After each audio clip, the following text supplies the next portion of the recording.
La Swiss Better Gold Initiative, c'est une initiative comme résultat d'un partenariat public-privé entre le SECO, le secrétariat à l'économie, d'un côté, et l'association Swiss Better Gold Association.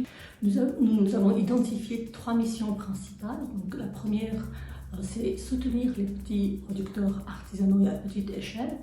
Ça peut être par exemple l'amélioration de la gestion du cyanure ou d'autres types de produits chimiques, l'élimination, la réduction et ensuite élimination du mercure par exemple dans leurs pratiques. Ça peut être des formations sur la santé et sécurité au travail, ça peut aussi être des programmes d'amélioration de la relation avec la communauté qui voisine de l'opération minière. La deuxième activité, c'est celle où nous jouons le rôle d'un facilitateur dans l'établissement de chaînes de valeur entre nos membres et les mines que nous avons appuyées dans ce développement. Et troisième volet très important aussi, c'est le réinvestissement de la prime au développement, puisque l'or produit par ces mineurs, il a une prime additionnelle qu'on appelle prime au développement et que nous réinvestissons ensemble avec ces opérations minières pour différents projets sociaux ou environnementaux de la communauté.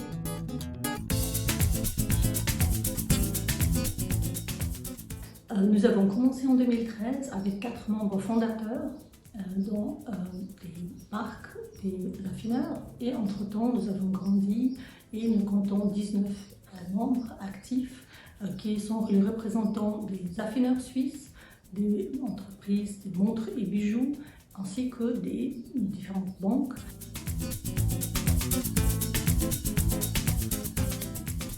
Alors, il y a une grande différence entre les mines industrielles et les mines artisanales. C'est principalement par rapport à leur taille et à leur niveau de mécanisation, d'organisation. Globalement, on dit que pour un quart d'or, à peu près 20% de l'or mondial est produit par les artisanaux. On dit que 80% de la main-d'œuvre dans ce secteur-là, elle est employée dans ce secteur artisanal et à petite échelle.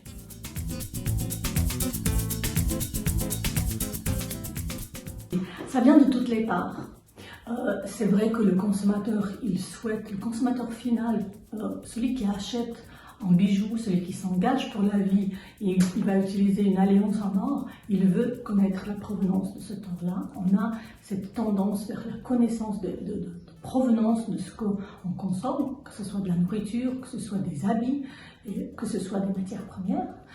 Il y a cet intérêt croissant, mais il y a aussi, au niveau des producteurs, il y a un intérêt de plus en plus fort aussi pour améliorer aussi leurs pratiques, pour aussi avoir accès à des marchés internationaux. Donc là, on joint quelque part les deux grands intérêts qui sont dans la même initiative.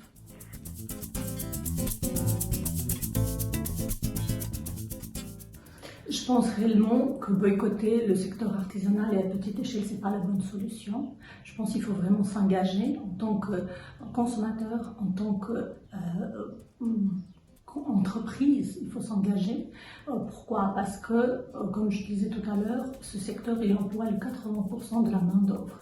Ça représente, selon certaines statistiques, 20 millions de personnes, rien que pour l'or.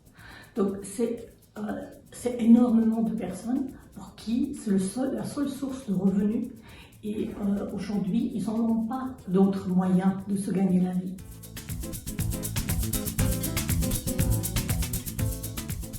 L'initiative elle s'est très fortement consolidée, s'est développée dans les dernières années, elle est récente, mais malgré tout nous sommes très fiers de nos résultats. La première année, quand on avait commencé en 2013, on a commencé réellement avec une toute petite exportation de 27 kilos. L'année passée, malgré le Covid, on a réussi à exporter plus de 2 tonnes d'or. Donc j'espère pour l'association, pour nous, pour nos consommateurs, qu'on puisse continuer sur cette croissance et consolider nos résultats dans le futur.